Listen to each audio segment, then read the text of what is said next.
Une ulong babes banyau Messi. Te parlok. Ngapdia supaya bisa sin sakane ke channel keconga. Te syangnya page yakane ke video. Ngak kerpat terdepi babin singapa bat subscribe ke channel bat kumcuk share bat like ya ke video secongi yakane ke channel.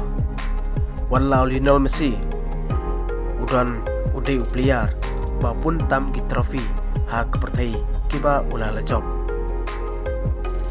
Toni Kroos bala jelete kaiting bad Cristiano Ronaldo hak klub Real Madrid. Udai uway na ki players bala pun ki trofi ha gacingele kai ki chongo. Ki brewi baong nada Messi ujab no Messi long player ba best hak pertai dak ba pun trofi.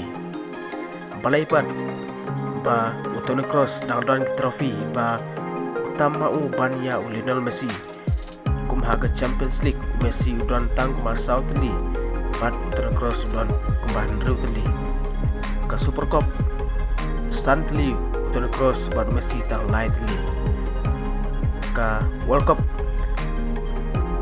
FIFA Club World Cup Toni Kroos udan ya Drew League bat Messi tang Light League.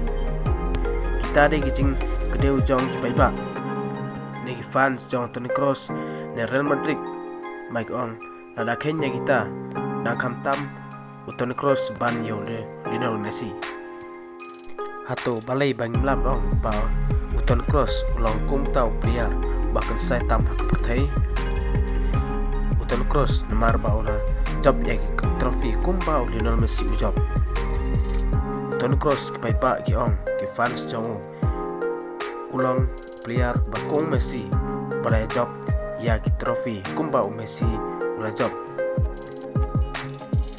down ki trofi ki bau Toni Kroos kamtam banja Lionel Messi te parlok kumno pidan on halor kane hato Toni Kroos ne Lionel Messi uta babit ban long kum tau player ba best batabit ban saya kepertai komplisibun.